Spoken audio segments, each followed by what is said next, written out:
bueno, yo todos los meses, al cobrar el sueldo, o me compraba un libro o me iba a comer a un lugar con mantel, porque para mí comer en un lugar con mantelito era como una gratificación. Generalmente la comida de la pensión era mala y generalmente uno comía así en bares, un sándwich o cualquier cosa. Bueno, alternativamente eso sucedía cada principio de mes. Entonces un mes del año 67 voy a la calle Corrientes y me compro un libro de un autor argentino. Y estaba en el Café La Paz, que era una de las paradas, digamos, de todos los amigos, y era temprano en la tarde y ahí me encuentro con un amigo y me dice, ¿qué te compraste? Le muestro el libro y me dice, en aquella mesa está sentado Rodolfo Walsh, que era el autor de Un kilo de oro, el libro que me acababa de comprar, un libro de cuentos.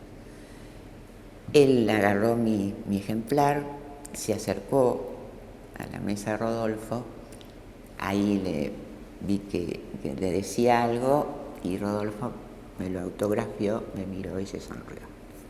Nos sonreímos. Y bueno, ahí empezó ya otra larga historia. La propuesta, el proyecto de Ancla ya venía de un tiempo atrás, ¿no? Es decir, la idea era una propuesta que Rodolfo la fue forjando, estructurando, después que volvió de un viaje a Argelia y al Líbano que hizo en el año 74. Que después escribió una serie de notas que se llamaron La Cuestión Palestina.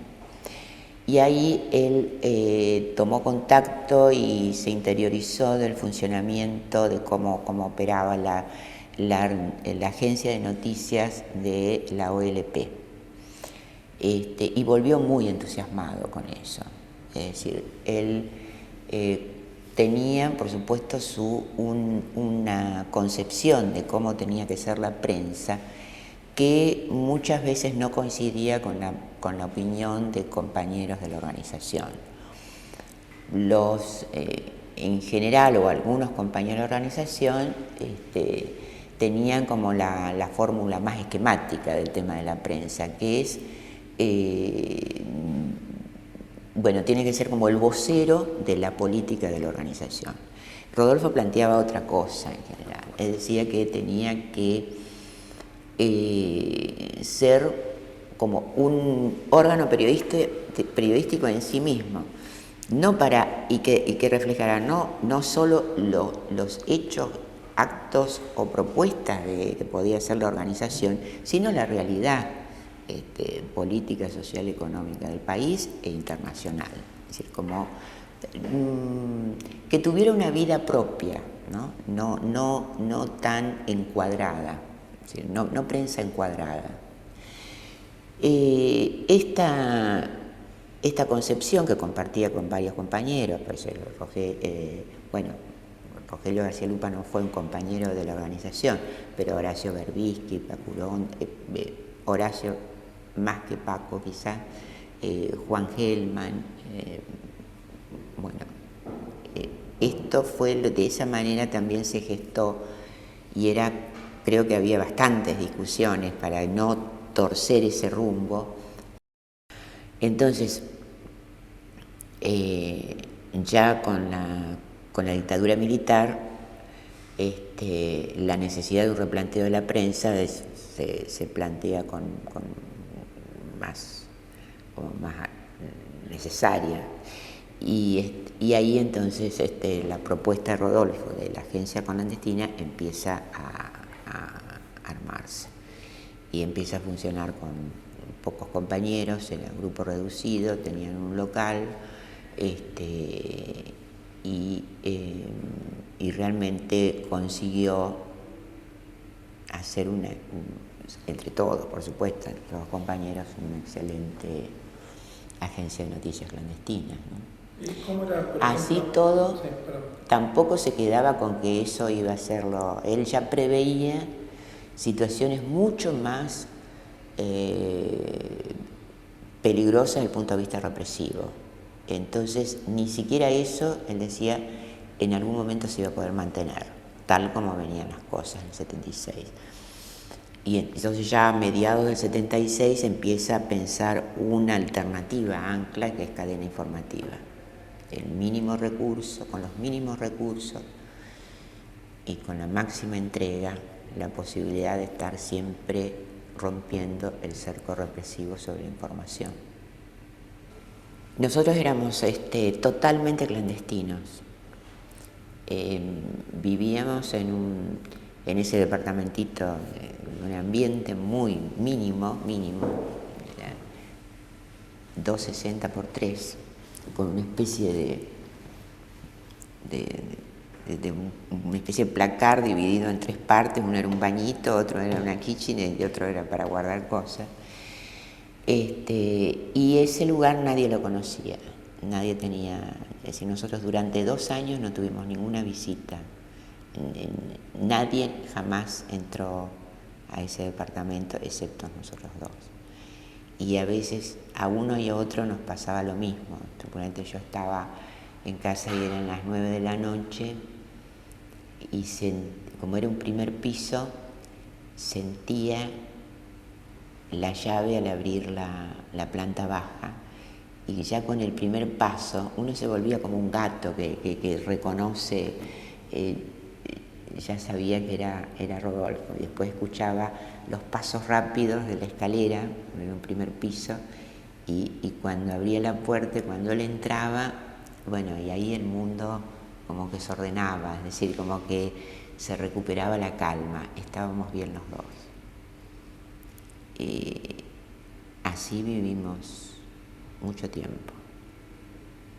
Siempre, cada separación era la posibilidad de que fuera la última vez. Y cada reencuentro era la esperanza, ¿no? Vicky tenía un grado más alto que Rodolfo en la organización, y ella era miembro de la conducción de Capitán de Montonera. Y el 26 de septiembre yo estaba en casa, era las 1 mediodía, la 1:30, las 2, y estaba lavando una ropa en la kitchen, escuchando la radio, porque nosotros siempre estábamos con y escucho el comunicado del ejército. Entonces me senté y me quedé. Y al rato siento a la puerta ahí abajo el paso de Rodolfo, subir la escalera. Y en realidad yo no sabía si él sabía o no. Entonces me estaba preparando para cómo decirle, ¿no? Y abrió la puerta y nos miramos y me di cuenta que ya sabía. Y fue el golpe más, para Rodolfo fue el golpe más duro de su vida, ¿no?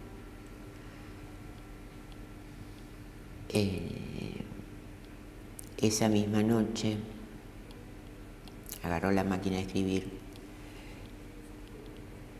y se puso a escribir.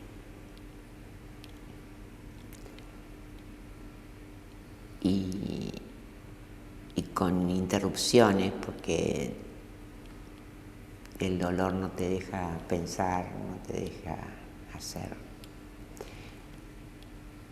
Ahí fue cuando empezó a preparar la carta a mis amigos y también unos 8 párrafos que escribió de una carta a Vicky, donde ahí una de las frases es: el cementerio verdadero es la memoria. Ahí te acuno, te guardo, te celebro y quizás te envidio, querida mía.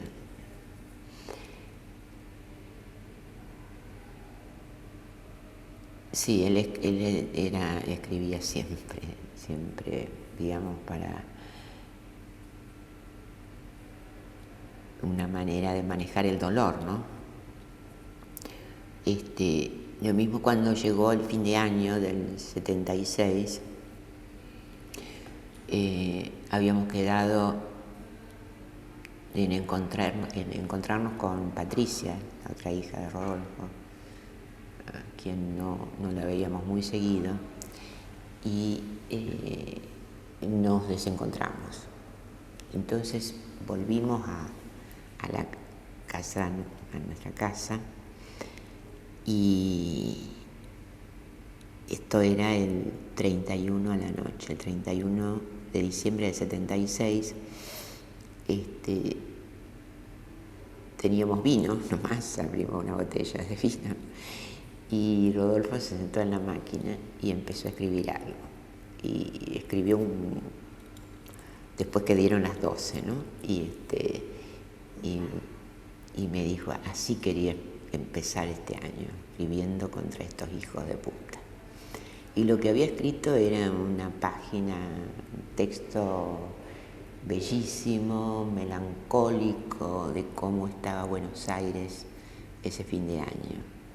Las pocas cañitas que iluminaban el cielo, los pocos petardos, la poca fiesta.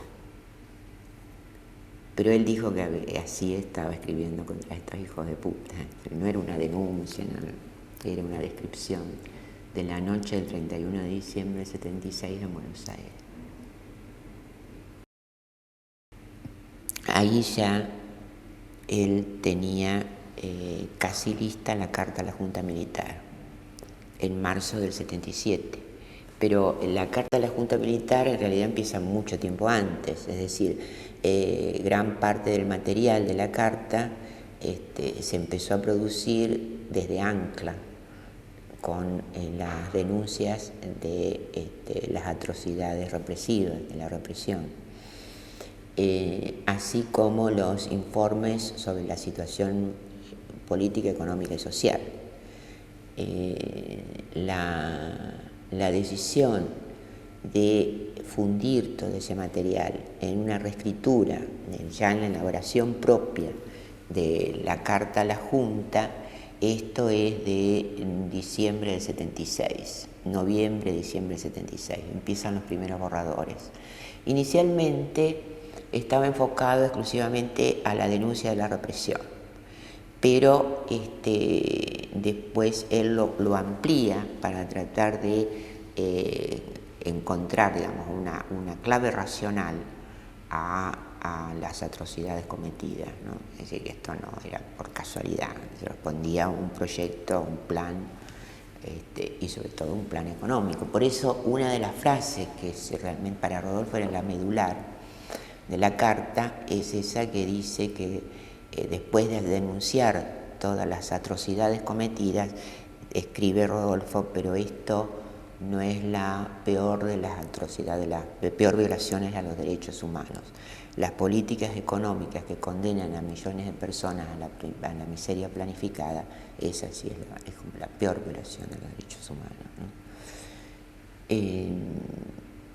Y ahí también él decide recuperar su identidad, es decir, la carta iba a salir con su nombre. El 23 de marzo, es decir, era un día como emblemático, es decir, a las 24 horas del 23 de marzo se iba a cumplir uno de los plazos de las apuestas que nosotros nos hacíamos a nosotros mismos de sobrevivencia. Y la meta era pasar las 24 horas del 23 de marzo, es decir, llegar al 24 de marzo con la carta a la Junta lista para ser distribuida y el cuento Juan se iba por el río, pasado en limpio y listo para mandar a su editor. Pasaron las 24 horas del 23 de marzo y llegamos al 24 de marzo y festejamos haber cumplido el plazo. Ya antes, previendo que pues nosotros ya estábamos viviendo en San Vicente, provincia de Buenos Aires, previendo que lo íbamos a ganar a esa apuesta, habíamos organizado un asado que iba a ser la primera vez en casi 3 años que alguien iba a venir a la casa donde vivíamos o al lugar donde vivíamos. Entonces, para ese asado iba a venir Patricia, la hija de Rodolfo, con el marido, Jorge Pinedo, en ese momento, su hija María y el hijo Pinchi, que había nacido 15 días antes. Entonces, esa semana limpiamos todo el terreno, era una casita muy, muy modesta, no teníamos luz eléctrica, ni había que bombear para tener agua. Y bueno, pero desmalezamos, limpiamos el terreno, ordenamos, limpiamos la casita, yo puse cortinas nuevas, una colcha nueva en la cama, estaba todo impecable. Y salimos de la casita, no, lo que yo te dije antes, sí, era el 23, pasamos el 24 en estas tareas. Y el 25 salimos de la casita con las 10 primeras copias de la carta a la Junta. Él llevaba 5 sobres, yo otros 5 sobres.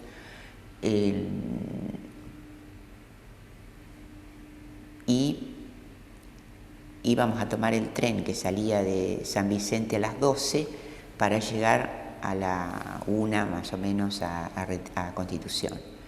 Y en el camino yo me fui a la carnicería a encargar el asado y Rodolfo siguió hacia la estación. Llegamos a Constitución. Esto era el 25, el viernes 25. Y yo me quedaba en Buenos Aires, en el departamentito que ya estaba prácticamente vacío.